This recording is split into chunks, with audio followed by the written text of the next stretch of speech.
This is ordinary water, a concentrated jet stream leaving a nozzle faster than the speed of sound. This water is a tool of enormous strength, used for the controlled removal of damaged concrete.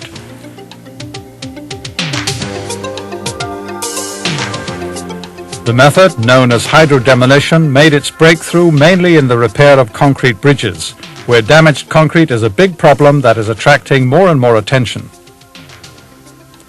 There are estimated to be over 1 million concrete bridges in the industrialized world, and roughly half of them are in such bad shape that repairs should be delayed no longer.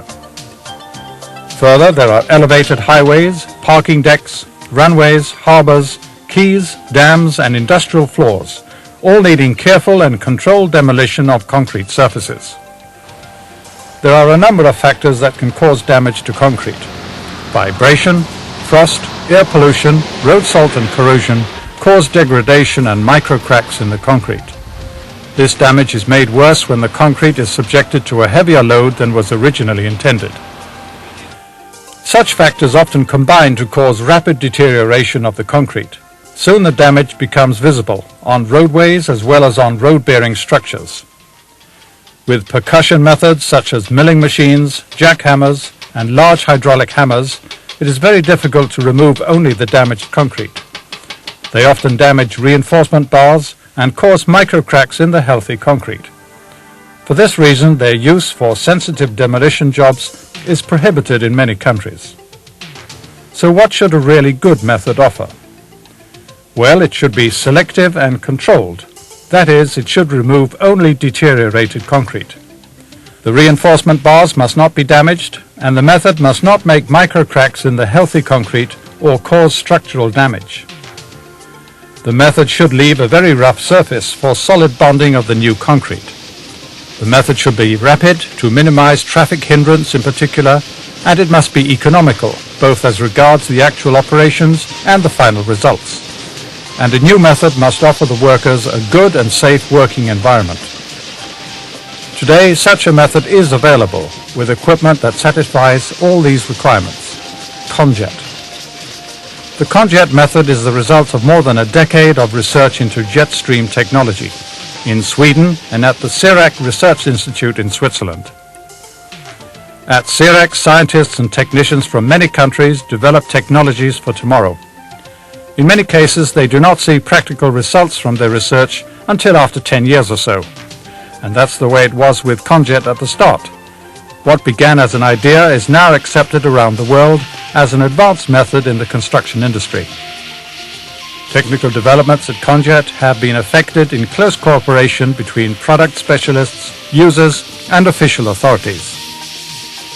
At the beginning of 1984, the first Conjet equipment was put into commercial operation on a concrete bridge outside Stockholm.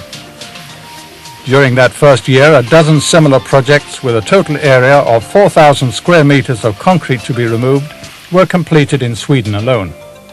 Now, Conjet is a fully developed system being used successfully not only in Sweden, but also in the USA, the United Kingdom, Switzerland, Germany, Austria, Italy, Belgium, the Middle East, and Japan. Up to 1990, the Conjet system has been used for the controlled removal of some 600,000 to 800,000 square meters of concrete. The equipment consists of a power unit built into a 20-foot container and a robot which does the actual work. First, let's look at the power unit. The water supply is filtered and stored in a tank. From here it is pumped by a booster pump through yet another filter on its way to the high-pressure pump, which is run by a powerful diesel engine. Here the water obtains its working pressure of approximately 1,000 bar and is then fed through a high-pressure hose to a nozzle on the robot.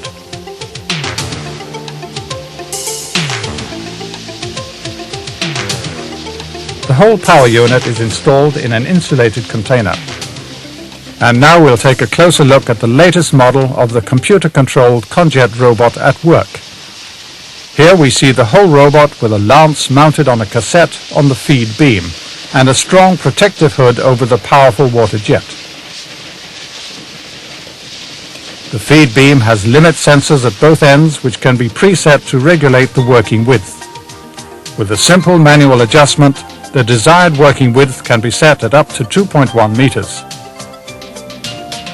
The whole feed beam can be adjusted sideways on either side by up to half a meter. With an extra attachment, it can also operate from walls and ceilings.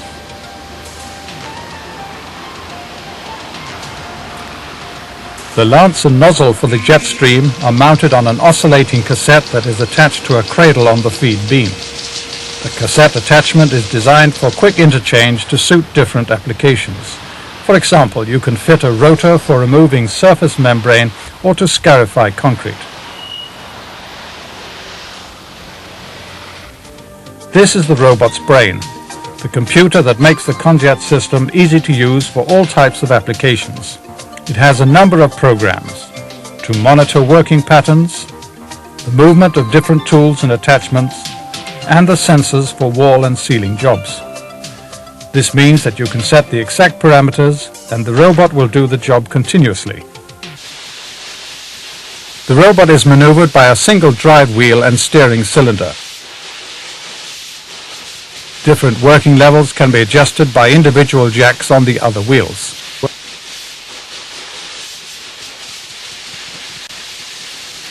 The operator works from a safe distance with a remote control panel which is connected to the robot by a 10-meter cable. A signal from the robot every other minute tells the operator to reactivate the automatic program. This is an essential safety function. Other controls on the panel are for moving and steering the robot.